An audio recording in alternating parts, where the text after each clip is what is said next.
Hello student, welcome back to my channel easy Veda. तो ये video requested video है, आप सबकी रिक्वेस्ट पर ये वीडियो मैंने बनाई है। In this video I am gonna talk about Dravyaguna. Dravyaguna subject BMS second year में ये सब्जेक्ट होता है द्रव्यगुण विज्ञान। द्रव्यगुण विज्ञान सब्जेक्ट में हम सबसे पहले ये देखते हैं कि इस सब्जेक्ट के कितने पेपर होते हैं, सिलेबस क्या है, हम इसमें क्या पढ़ते हैं। तो सबसे पहले इसमें हम बात करते हैं पेपर्स की। तो दो पेपर होते हैं द्रव्यगुण विज्ञान के, पेपर 1 एंड पेपर 2। सिलेबस के अकॉर्डिंग फर्स्ट बुक और सेकंड बुक में डिवाइडेड है द्रव्यगुण विज्ञान की, सिलेबस के अकॉर्डिंग बुक्स हैं।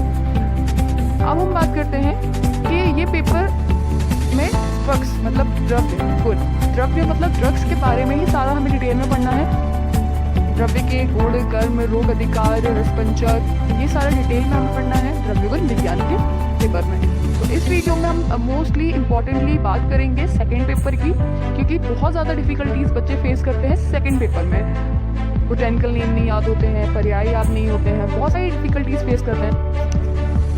तो आप ये वीडियो पूरा देखना, जिससे कि आप जो इम्पोर्टेंट पॉइंट है उसको मिस ना कर सके। सिलेबस ही आपको गाइड करता है। अगर आपके पास सिलेबस नहीं है और अगर आपको ये नहीं पता है कि सिलेबस क्या है, देन आप बहुत सारी डिफिकल्टीज को आप फेस करेंगे। आपको समझ नहीं आएगा कि कहाँ से पढ़ना है, कितना पढ़ना है, कैसे पढ़ना है ना।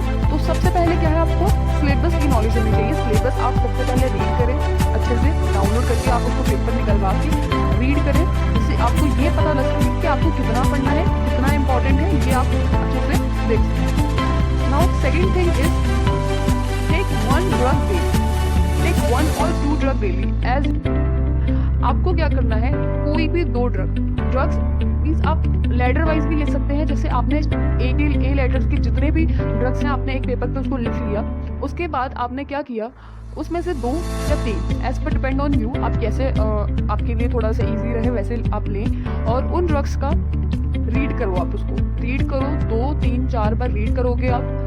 रीड करने के बाद नेक्स्ट डे जब आप और दूसरे ड्रग लेने वाले हो, उससे पहले उन ड्रग्स को बिना देखे आप प्रैक्टिस करके देखें कि आपको उसमें से कितना याद रहा। Try to make short notes. जब भी कोई ड्रग पढ़े तो उसके साथ एक डायरी जरूर लिखे बैठे, जिससे क्या है, आप ड्रग्स का जो इम्पोर्टेंट पार्ट है, जो मोस्टली एग्जाम में क्वेश्चन पूछे जाते हैं, उन पॉइंट्स को वहाँ पर लिखें।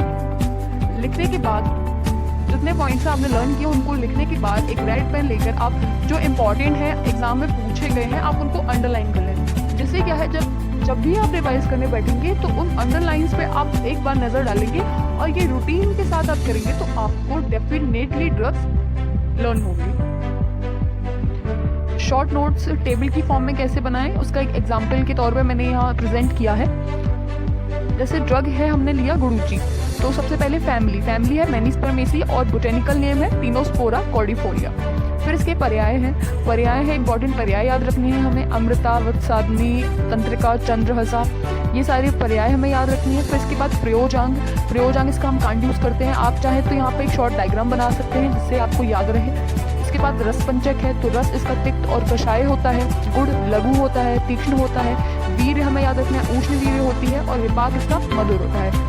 अब केमिकल कॉम्पोजिशन क्या है ये याद रखना है, गिलोइन और बर्बरीन, ये इंपॉर्टेंट एग्जाम में पूछा जाता है। और इसके बाद है कर्म क्या है, ये ज्वरग्न होती है, रसायन कहा गया है, संग्राही, कृमिग्न, ये सारे इसके कर्म हैं। तो ऐसे हम टेबल के फॉर्म में शॉर्ट नोट्स बना के याद कर सकते हैं। Now the last point is previous year question paper and exam pattern. आपने ड्रग्स तो लर्न कर लिए, लेकिन अगर आपको यही नहीं पता है कि एग्जाम में क्वेश्चंस पूछे कैसे जाएंगे तो इतनी ज़्यादा कंफ्यूजन क्रिएट हो जाएगी और आप आंसर ठीक से नहीं लिख पाएंगे। तो आप एग्जाम का पैटर्न देखिए कि एग्जाम में क्वेश्चंस कैसे पूछे जाते हैं, किस चीज़ पे मोस्टली फोकस किया जाता है, पूरे ड्रग्स में से क्या इंपॉर्टेंट है जो एग्जामिनर पूछता है, and revise previous year question paper. ये अगर रिवाइज कर रहे हैं आप साथ में तो बहुत अच्छा होगा, बहुत ज़्यादा हेल्प मिलेगी आपको, क्योंकि प्रीवियस ईयर क्वेश्चन पेपर आप रिवाइज करेंगे तो बहुत अच्छे से आप उसको रीड कर सकेंगे। और अगर आप क्वेश्चन पेपर एक बार रिवाइज करके फिर से रीड करेंगे तो वो चीज़ बहुत जल्दी आपको याद रहेगी और लास्ट टाइम तक याद रहेगी।